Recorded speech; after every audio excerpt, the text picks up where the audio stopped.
Okay guys, welcome back to another video with KPR Motor Craze. Thinking about doing some painting on the bike. Maybe I get your guys some ideas, some suggestions.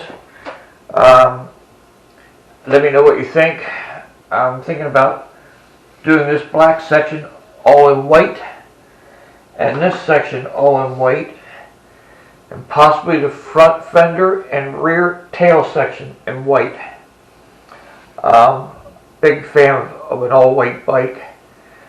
So trying to get some ideas of what you think I should do, and if you guys have any suggestions on painting the bike on ABS plastic like this, please let me know. I'm all new at the painting part, so really don't know what I'm doing too much here. So if you guys have any suggestions or ideas so that paint would maybe hold up longer, look a little bit better, I would definitely, good with that. So just let me know. And also, this is a matte white paint.